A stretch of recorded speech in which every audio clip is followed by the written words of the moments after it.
Obama's soon going to be in Myanmar. From a development perspective, what can the US offer Myanmar now in terms of trade, investment, development?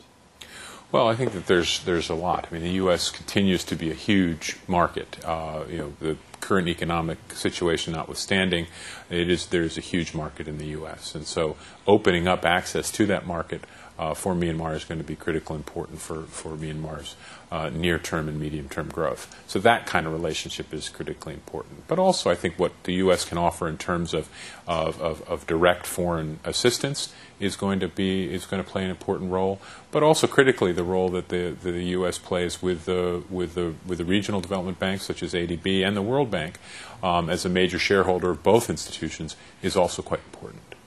You mentioned bilateral trade. What kind of products or services could Myanmar provide that can be marketed effectively in the U.S.?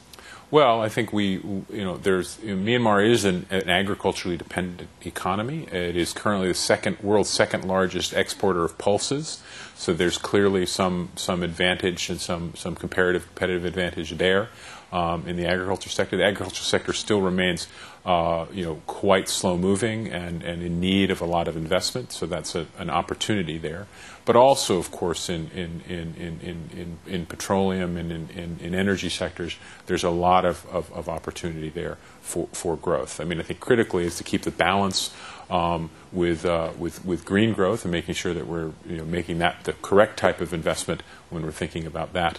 But those are, I think, two real opportunities. Now, is it more important for Washington to be focusing on bilateral aid to Myanmar, or to work through organisations like multilateral development banks, like the World Bank, ourselves, the Asian Development Bank, or are we looking at a mixed package? I think inevitably it's a mixed package. All of the major donors have bilateral relations with developing countries, and the kind of assistance that they provide through bilateral channels is very important. But also, I think, making sure that we're coordinating bilateral with multilateral, that the U.S. and other major shareholders of the Asian Development Bank or the World Bank are coordinating and making sure that we're not duplicating, making sure that we're not stepping on each other's toes, if you will, and that we're all sort of looking at the same goalposts is going to be critically important, particularly in a country like Myanmar where there's such interest and enthusiasm. And there is a real risk, I think, of overrunning a fairly challenged government. There's not a lot of capacity there, and so we need to make sure that we're working together, and I think that's critically important both on the multilateral and the bilateral side. Now, you spent time in Myanmar recently. Obama's going to be there soon. Do you think he's going to be shocked by what he sees? And what do you think are the main infrastructure needs there that have to be addressed before the country can take its place as a working economy in the region? Well, I think that what President Obama will see when he's in the country is he'll be in Yangon, as I understand, and Yangon is quite an interesting city. There are clearly needs with respect to infrastructure investment in the city itself, but where the real needs are, of course, are outside of the major city centers. We still see much more than 50% of the poor in the country, up to 75% of the poor, live in rural areas. That's where the huge infrastructure deficit lies, and that's going to have to be a focus of future work of the ADB, of the World Bank, and of other development partners in making sure that we're making those links both on the road transport infrastructure side, but also clearly on energy infrastructure, on communications infrastructure, and linking in those more remote parts of the country with the urban centers. You talked about ADB's role in Myanmar. What's the timeline for ADB beginning to loan again to Myanmar, and what kind of timeline are we talking about within the next year and the next 5 years? What kind of program would you like to see developed by ADB?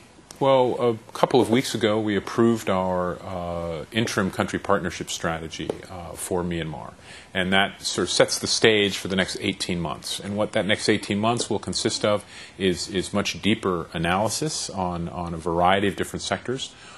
including infrastructure, as we've discussed it a moment ago, but other areas is more social sector work and quite a few other areas that we'll be looking at.